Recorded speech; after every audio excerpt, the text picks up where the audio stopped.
Sobat Easy Stock, ini kita mau membahas laporan semester 1 saham-saham yang ada di dalam portfolio Loh Keng Hong.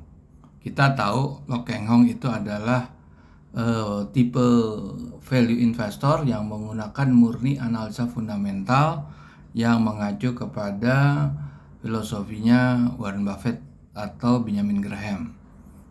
Nah, itu ada beberapa saham yang kita tahu berdasarkan dari informasi dari Bursa Efek tentang kepemilikan Loh Keng Hong yang lebih dari 5%, pemilikan individual, dan juga dari beberapa berita ya, news, baik dari media mainstream atau media sosial lainnya ya. Jadi kita membahas ada 8 perusahaan. Nah, ini kita mau lihat dari sudut kepemilikan dulu ya. Kita mau lihat. Nah, ini Loh Keng Hong ini memiliki saham per transaksi 10 Agustus dia memiliki 453 juta lembar saham Intiland Development. Oke, ini clear nih, full disclosure ya. Oke, terus kita mau lihat saham-saham yang lain. Ini Bimantara.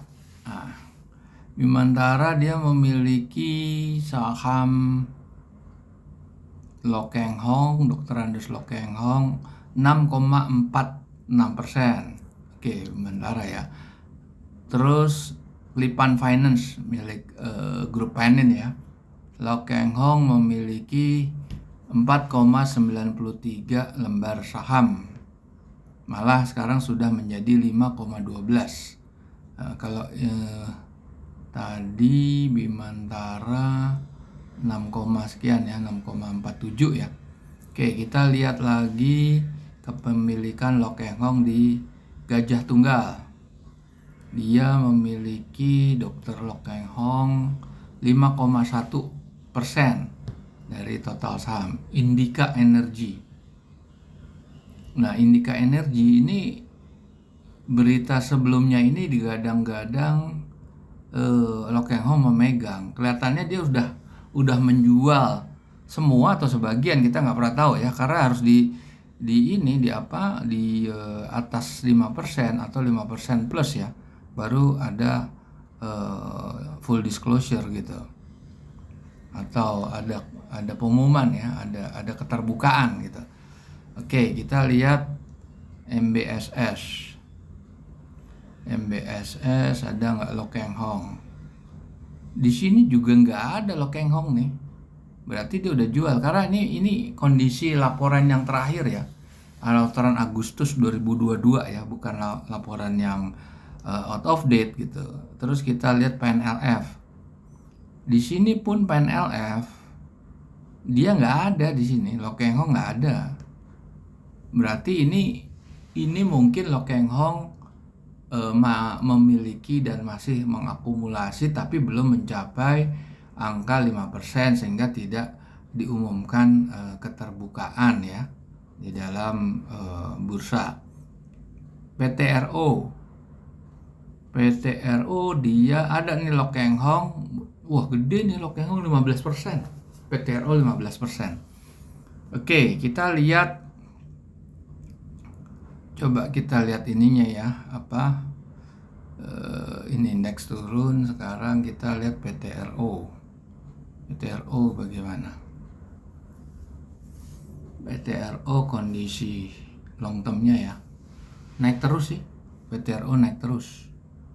Oke, terus tadi BMTR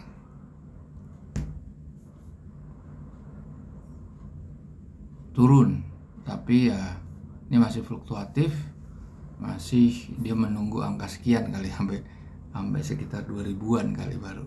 Oke, habis Bimantara, CFIN ini fluktuatif, tapi juga dalam kondisi naik. Terus DILD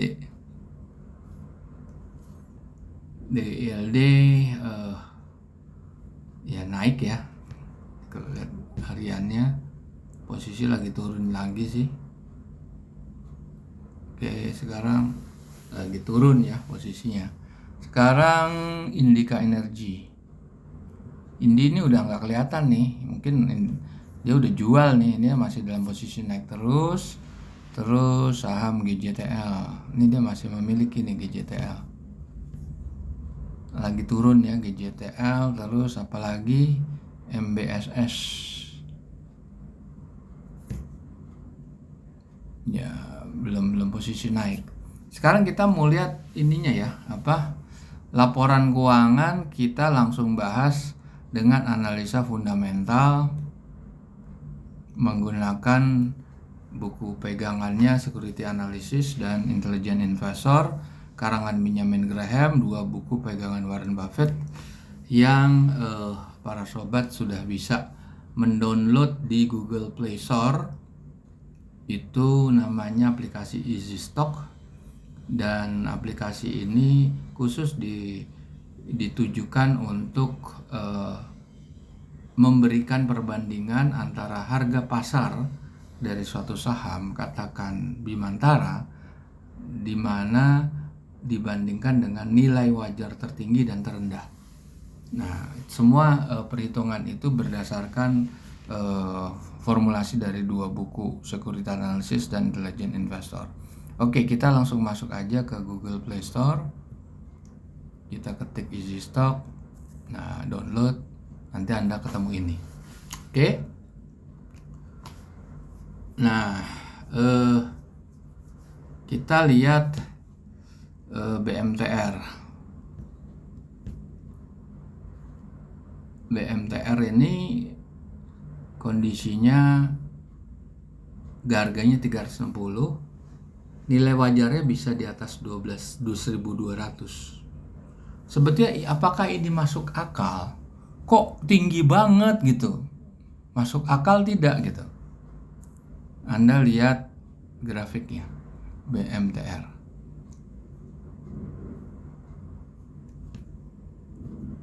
Saya ambil bulanan ya. Pernah hits di atau menyentuh harga 2.500. Kenapa turun terus? Padahal secara historical dia sahamnya stabil. Saya dalam video ini saya nggak sempat mempersiapkan ya, tapi saya bisa yakinkan para sobat Easy Stock bahwa menurut perhitungan Easy Stock,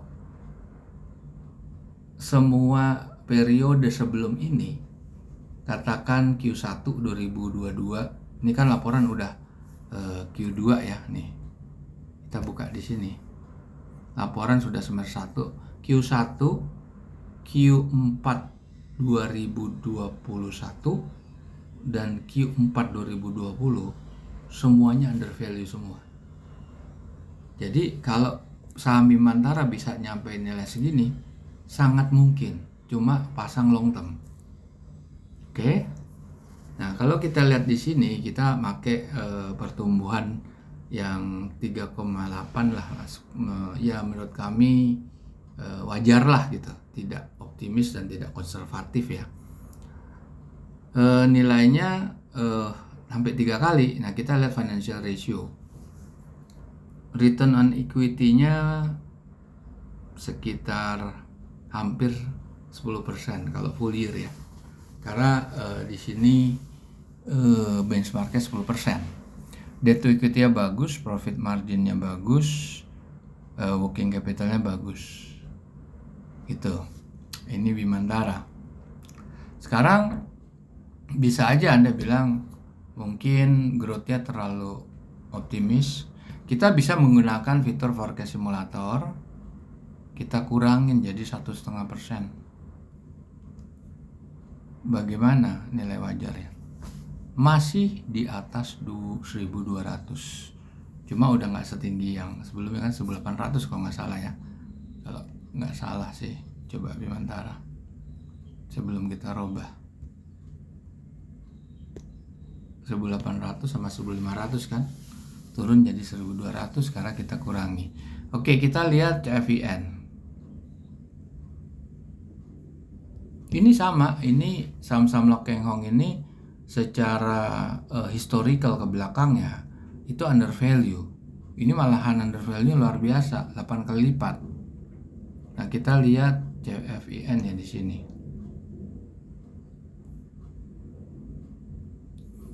Nah, CFIN ini pernah menyentuh sih 840 ya. Pernah menyentuh 840. Tapi di sini emang terlalu tinggi. Ini mungkin perusahaan finance emang termasuk yang agak sulit dianalisa ya. Oke. Dan ini kalau kita lihat financial ratio-nya, return on equity-nya sebetulnya nggak bagus ini.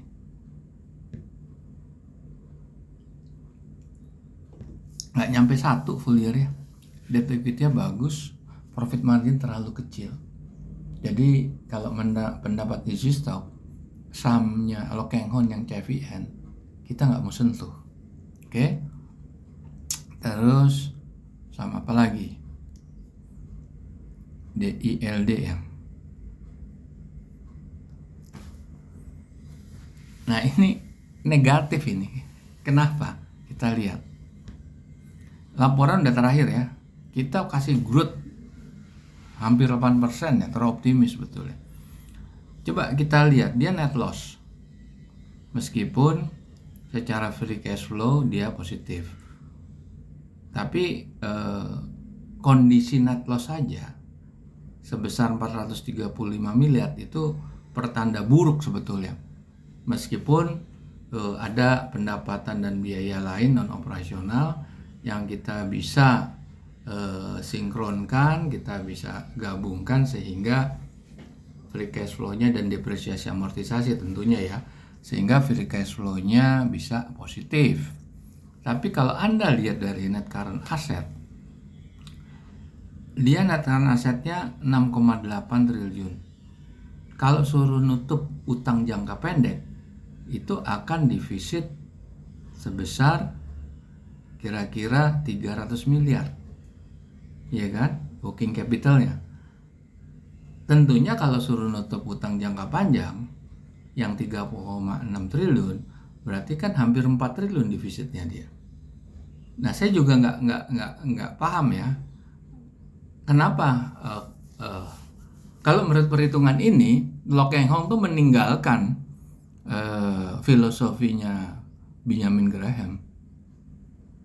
Ya terserah kalau dia ingin, dia sebagai insider, dia itu, tapi dia yakin bahwa ini ada turnaround. Tetapi gini ya, tetapi saham DILD ini historisnya tuh rugi terus. Nah, saya nggak sempat buka ya di sini karena makan waktu untuk ngebuka di laporan keuangan untuk bisa kami tunjukkan gitu. Mungkin di video saya sebelumnya saya udah uraikan bahwa laporan keuangan periode sebelumnya sama-sama merah gitu. Kita lihat di sini return on equity itu jelas nggak bisa kita bahas karena dia net loss. Debt to equity-nya aja lebih dari, udah mendekati 2. Dia punya profit margin oke lah 22,3, 22,0 atau 23% lah. Working capital nggak sampai 1. Jadi tentunya ini bertanya-tanya sebagai value investor, apalagi sebagai followernya dia. Ini Lock Keng Hong udah keluar dari pakemnya value investor di saham ini. Oke, kita lihat saham Bimantara tadi udah Indi. Ini saham ini udah nggak kelihatan Lock Keng Hong di sini. Tapi Anda lihat di sini, ini upside-nya bisa 2 kali sampai 6 kali. Ya ini bisa sampai 8 ribuan loh. Nah, coba kita lihat tadi, kalau kita lihat DILD ya. Ini parah sebetulnya DILD, turun terus. Fluktuatifnya luar biasa. Indi.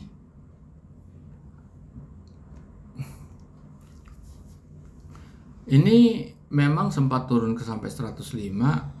Indi ini juga laporan historisnya itu mengalami keterpurukan di mungkin 3-4 tahun terakhir. Tapi dia membaik mulai sejak dari 2021. Nah, 2021 sebetulnya, kalau 2020 ke bawah itu memang kinerja keuangannya ini nggak bagus. Jadi makanya di sini kan naik terus dia. Tapi ini dia sebetulnya sudah tidak dimiliki secara mencapai nilai persentasenya 5%. Udah dibuang kali ini. Oke, GJTL.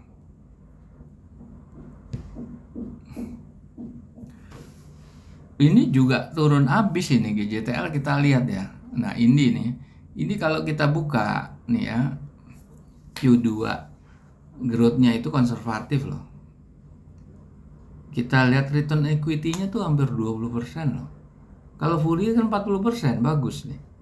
Dia punya debt equity emang tinggi. Tetapi dia punya working capital di atas 1, dia punya return on equity-nya bagus, hampir 40 full year.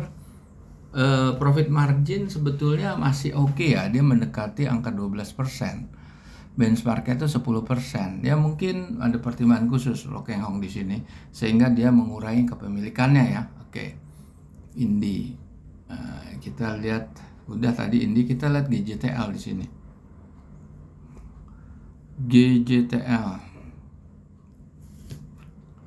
GJTL ini punya upside sampai 3 kali lipat, harga bisa 2.300-an. Tapi kok bisa negatif? Kita lihat di sisi low side-nya. Laporan keuangan Q2 ya semester 1. Growth-nya kita pasang di bawah 2%, konservatif. Nah, kita lihat net current asset-nya 8,7. Dia pasti bisa nutup utang jangka pendeknya sehingga ada surplus sekitar 3 triliun. Tapi kalau dia suruh nutup utang jangka panjang, dia akan negatif 3-4 triliun. Nah, sehingga nilai wajar terendahnya itu atau low side-nya itu minus. Kita lihat laporan financial ratio-nya. Return on equity kita nggak bisa bahas karena dia net loss. Ingat, dia net loss, tapi free cash flow-nya surplus. Kenapa? Karena ada faktor pendapatan dan biaya lain yang kita drop atau kita keluarkan dan yang minus kita masukkan. Ya, artinya kita mencari core business-nya. Di luar itu kita kesampingkan atau kita keluarkan dari situ. Andaikan plus kita minuskan, andaikan min kita pluskan. Oke, sekarang kita lihat return on equity nggak bisa dibahas karena ada net loss. Profit margin tuh 1 juga nggak sampai. Debt equity-nya tinggi, mendekati angka 2. Working capital bagus. Nah, di sini pertanyaannya adalah kalau return on equity oke lah dia net loss, tapi yang penting kan free cash flow-nya positif. Profit marginnya ini secara profitability-nya dia rendah banget ini. Tidak menarik di sini. Oke, habis itu GJTL, MBSS ini juga udah nggak kelihatan nih MBSS. Nah, MBSS sebetulnya secara valuasi di sini upside-nya bisa sampai 80%. Karena harga sekarang 10.30 bisa sampai 1.800. Ini MBSS, coba. MBSS naik ya, apalagi pernah sampai posisi, kalau nggak salah MBSS ini juga sempat mengalami keterpurukan kinerja keuangan sebelum 2021 kalau nggak salah. Ini saya nggak sempat mempersiapkan tadi. Oke, habis MBSS kita cari dulu MBSS, kita lihat financial ratio-nya. Ini Q2 ya. Return on equity-nya memang nggak nyampe 10% ya benchmarknya ya. Debt to equity-nya rendah, jadi bagus ya, di bawah 0,5. Profit marginnya lumayan bagus, working capital kuat sekali. Oke, MBSS. Sekarang kita cari PNLF. PNLF ini juga nggak ada nih di catatan di bursa, berarti dia baru mengakumulasi. Ini 74% nih, karena Closing parasnya 380-an bisa mencapai angka 600. Berarti ya kira-kira bisa ini upside-nya mendekati 2 kali lah. Oke. Kita lihat laporan keuangan, revenue growth-nya 3,2, fine ya, sebetulnya konservatif lah. Andaikan dikurangin juga nggak masalah. Sekarang kalau Anda kurangin menjadi 1,5 gitu ya, berapa? Tetap upside-nya tetap tinggi, tetap bangsa 450-an, tetap 50-an. Nah, kita lihat financial ratio, return on equity-nya 3,4, tapi emang nggak nyampe benchmark 10% ya. Debt to equity rendah sekali, profit marginnya tinggi sekali 70%. Working capital juga sangat kuat. Jadi di sini saham ini kalau menurut Easy Stock pakai medium trading deh. Jangan disimpan kayak Bimantara, kayak mana tadi ya, Indika juga medium term. Oke, sekarang kita buka lagi saham terakhirnya Longheng PTRO Petrosi. Nah, di sini juga tetap, di sini valuasinya punya upside sampai 50 sampai 2 kali lipat. Nah, dia nilainya bisa sampai ke 4.900. Sekarang kan kira-kira 3.100. Bisa sampai 4.900 PTRO.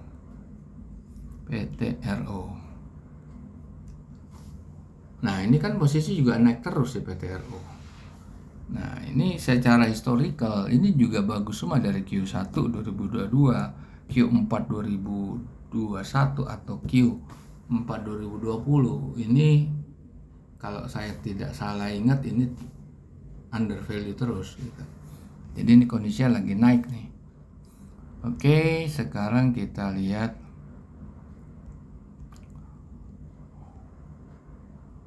ya, saham Lokeng Hong. Jadi emang saham Lokeng Hong ini apa ya? Itu masih menarik gitu. Apa artinya sudah kita analisa. Nah, sekarang kalau kita analisa dari ini, nah kita udah bahas semua ya saham-saham itu ya. Kita lihat PTRO bagus, PNLF, PTRO jangka panjang bagus, PNLF bagus, MBSS bagus, Bimantara bagus, Indi belum, Lokeng Hong ada profit taking di situ, DLD jelek, GJTL jelek, dan Kevin sebetulnya bagus tapi agak susah dianalisa. Baik para sobat Easy Stock, kita jumpa lagi di video saya berikutnya. Terima kasih.